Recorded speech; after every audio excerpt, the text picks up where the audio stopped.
BTech, BBA మరియు MBA కోర్సులు 15+ years experience ఫ్యాకల్టీతో పాటు placement guarantee. Kishkindha university, Ballari. నమస్తే, మీరు చూస్తున్న సుమన్ టీవీ. నేను మీ కీర్తి. వారాహి నవరాత్రుల్లో భాగంగా 4వ రోజు అమ్మవారి అవతారం గురించి, విశిష్టత గురించి, అమ్మవారికి ఎలాంటి నైవేద్యం సమర్పించాలి, పూజా విధానం ఎలా ఉండాలి తెలియజేయడానికి ప్రముఖ ఆస్ట్రాలజర్ బ్రహ్మశ్రీ నందిబట్ల శ్రీహరి శర్మ గురుగారు మనతో పాటు ఉన్నారు. నమస్తే గురుగారు. వాగర్థావివ సంపృక్తౌ వాగర్థ ప్రతిపత్తయే జగతః పితరౌ వందే పార్వతీ పరమేశ్వరౌ. ఆదిత్యాయ చ సోమాయ మంగళాయ బుధాయ చ గురు శుక్ర శనిభ్యశ్చ రాహవే కేతవే నమః. శృంగేరి జగద్గురు పీఠాధిపతులకి, కంచి పీఠాధిపతులకి నమస్కారములు తెలియజేసుకుంటూ కార్యక్రమాన్ని ప్రారంభిద్దాం. గురుగారు, గుప్త నవరాత్రుల్లో భాగంగా 4వ రోజు వారాహి అమ్మవారి అవతారం ఏంటి, విశిష్టత ఏంటి తెలుసుకుందాం గురుగారు. ఈ వారాహి నవరాత్రుల్లో భాగంగా 3వ రోజు స్వప్న వారాహి గురించి మనం తెలుసుకున్నాం, పూజ చేసుకున్నాం. 4వ రోజు అమ్మవారిని కిరాత వారాహి రూపంలో అమ్మవారిని కొలవాలి. ఈ కిరాత వారాహి సాధారణంగా దట్టమైనటువంటి అడవులలో, చిన్నప్పుడు చెప్పుకుంటాం కాకులు దూరని కారడివి, చీమలు దూరని చిట్టడివి అని చెప్పి, అలాంటి ప్రదేశాలలో ఈ కిరాత వారాహి అమ్మవారు, అంటే కిరాతులు అంటే ఎవరు, బోయవాళ్ళు అని చెప్పవచ్చు. అంటే ఆ తెగకు చెందినటువంటి వ్యక్తులు. ఆ విధంగా అడవుల్లో సంచరించే దేవత ఈ అమ్మవారు. ఇంకొక అమ్మవారు కూడా ఉన్నది, వనదుర్గ అమ్మవారు, వనాల్లో సంచరించేటువంటిది. ఆ అమ్మవారైనా గొప్పదే, కిరాత వారాహి కూడా గొప్పదే. ఈ కిరాత వారాహి అమ్మవారు ఎవరంటే చాలా అందమైన దేవతట, అందరినీ కూడా రక్షిస్తూ ఉండేటువంటి దేవతట. ఈ కిరాత వారాహి ప్రధానంగా ఒరిస్సా ప్రజలకి ఆరాధ్య దైవం. కలకత్తా వాళ్ళకి కలకత్తా కాళీ, తమిళనాడు వాళ్ళకి సుబ్రహ్మణ్య స్వామి ఎలాగో, ఒరిస్సాలో ఉన్నటువంటి వాళ్ళకి ఈ కిరాత వారాహి చాలా ప్రధానమైనటువంటి దేవతట. అంతేకాకుండా ఈ అమ్మవారిని ప్రధానంగా పూజించడం వల్ల అదృష్టం కలిసి వస్తుందట, సమృద్ధి కలుగుతుందట, ఆధ్యాత్మిక శక్తి పెరుగుతుందట. అంతకంటే మించి ఈ అమ్మవారిని పూజ చేయడం ద్వారా ప్రకృతిలో వచ్చేటువంటి సునామీలు, భూకంపాలు, అల్లకల్లోలాలు ఇవన్నీ కూడా ఈ అమ్మవారు తగ్గించగలుగుతుందట.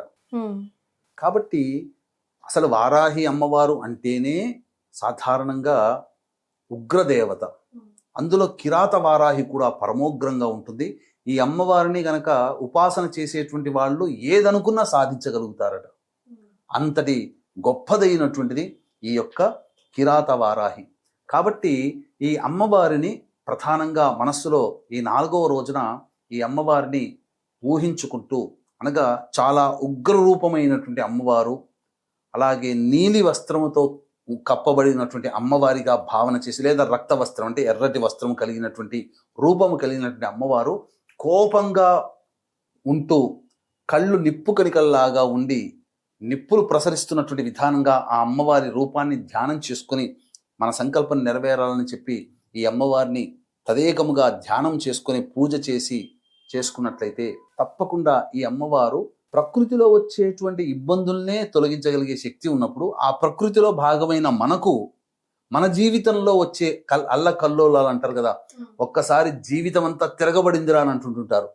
అంటే చిన్న పొరపాటు పెద్ద శిక్షను అనుభవింపచేలా చేసింది. ఆ చిన్న పొరపాటు కూడా మనకు రాకుండా అన్ని వేళల్లా ఈ వారాహి అమ్మవారు మనల్ని సదా రక్షిస్తూ ఉంటుంది. ఈ అమ్మవారిని పూజ చేయడం వల్ల అదృష్టం కలిసి వస్తుందని చెప్పబడింది. అదృష్టం అంటే ఏంటమ్మా, ఏ పని చేసినప్పటికీ కూడా మనము ఆ పని ఒక్క దగ్గర దాకా వచ్చి వెనక్కి వెళ్ళిపోయింది. ఉద్యోగం కోసం ప్రయత్నం చేస్తుంటారు, ఒక్క మార్కులో ఉద్యోగం పోయింది, ఒక్క మార్కులో సీటు పోయింది, అలా కొద్దిగా ఉంటే మనకు లక్కు కలిసి వచ్చేదేమో అనేటువంటి సందర్భంలో ప్రతి కుటుంబంలో ఎవరో ఒకరు అంటుంటారు, టెండర్లు వేస్తారు, ఒక్క 100 రూపాయలు మనం తగ్గించి వేసి ఉంటే మనకు వచ్చేదేమో. అంటే ఈ అదృష్టము దగ్గర దాకా వచ్చి వెనక్కి వెళ్ళి మనల్ని దోబూచులాడుతుంటుంది కదా. అటువంటి వాళ్ళు ఈ అమ్మవారిని ఆరాధన చేయడం వల్ల అటువంటి దురదృష్టం పోయి అదృష్టం కలిసి వస్తుందని చెబుతుంటారు. సమృద్ధి కలిసి వస్తుంది. సమృద్ధి అంటే కుటుంబంలో ఇంట్లో ఉండాల్సిన వస్తువులన్నీ కూడా, పాడి పంట అన్నీ ఉన్నాయనుకోండి, ఏమవుతుంది, ఆ కుటుంబం సమృద్ధిగా ఉంది అని అంటారు. ఒక చెట్టుకి మంచి పూత పూసి కాయ కాసి పండు కాస్తే ఆ చెట్టు సమృద్ధిగా ఉందిరా అని అంటారు. కాబట్టి ఎవరి జీవితం అయితే ఆనందంగా ఉండి ఎటువంటి బాధలు లేకుండా కష్ట నష్టాలు లేకుండా పిల్ల పాపలు మనవళ్ళతో సంసారం తలదూగుతూ ఉంటుంటే ఏ సమస్య లేకుండా ఉంటే ఆ కుటుంబం సమృద్ధిగా ఉందిరా అని అంటుంటారు. అలాంటి సమృద్ధి కలిగినటువంటి జీవితాన్ని ఈ 4వ రోజు కిరాత వారాహి రూపంలో అమ్మవారిని కొలవడం ద్వారా మనకు సంప్రాప్తమవుతుంది. కాబట్టి వీక్షించేటువంటి ప్రేక్షకులు కూడా ప్రతిరోజు కూడా శ్రద్ధగా చేసుకుంటూ ఉంటుంటారు. ఈ శ్రద్ధగా చేసుకునేటువంటి పూజా కార్యక్రమాల్లో హోమము పూర్ణాహుతితో సమాప్తమవుతుంది.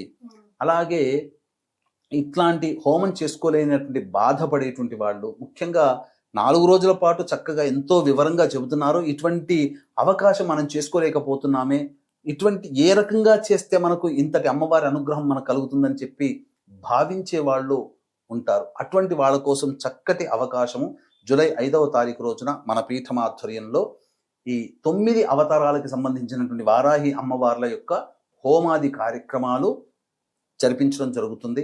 మధ్యాహ్నం 3 గంటలకి ప్రారంభమవుతాయి. 5వ తారీఖు 12 గంటల లోపల మీ గోత్రనామాలు నమోదు చేసుకోవచ్చు. ఈ కార్యక్రమంలో నమోదు చేసుకున్నటువంటి వాళ్ళకి శక్తిపాతము చేయబడినటువంటి శంకరుంగలి మాలని మీకు అందివ్వడం జరుగుతుంది. అవకాశం ఉన్న వాళ్ళు కార్యక్రమ తదనంతరం కాంటాక్ట్ చేసి పూర్తి వివరాలు తెలుసుకోవచ్చు.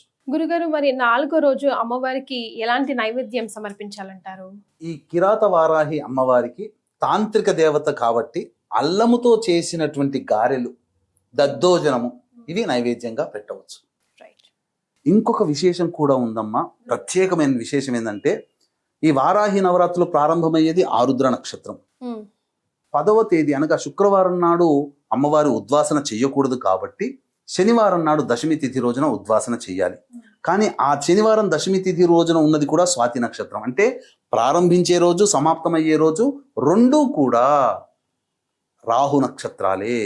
ఈ వారాహి అమ్మవారి రూపం కూడా రాహుస్వరూపం. ఎందుకంటే సగం వరకు దేహమే మానవ రూపం, మిగతాదంతా మరి ఒక రూపం. రాహు కూడా మొండె రూపం వరకే రాహు, తలకాయ రాహుది కాదు. కాబట్టి ఈ రాహు నక్షత్రంలో ప్రారంభమై రాహు నక్షత్రంలో నవరాత్రులు సమాప్తమవుతున్నాయి. కాబట్టి ఎవరైనా ఈ వారాహి అమ్మవారిని చేసుకుంటే ఖచ్చితంగా ఈ సంవత్సరం అంటే 2025 చెడు కాలం చూస్తున్నాం. ప్రపంచమంతా హాహాకారాలు చేస్తున్నాయి, యుద్ధాలు, వాతావరణం, ఆస్తి నష్టం, జన నష్టం జరుగుతుంది, ప్రకృతి విపత్తులు వస్తున్నాయి. అటువంటి సమయంలో ఈ అమ్మవారిని ఆరాధన చేయడం ద్వారా మనం రక్షింపబడతాము, దైవానుగ్రహం మనకు కలుగుతుంది, మనకు మన కుటుంబానికి కలుగుతుంది. ఇటువంటి అద్భుతమైనటువంటి కలయికలు కలిగినటువంటి రోజు కాబట్టి చక్కగా ఆచరించండి, తరించండి. చాలా సంతోషం గురుగారు. కులంకుశంగా ప్రతి ఒక్కటి కూడా వారాహి అమ్మవారికి సంబంధించి వివరించారు. ధన్యవాదాలు. సర్వం శ్రీ ఉమామహేశ్వర పరబ్రహ్మార్పణమస్తు.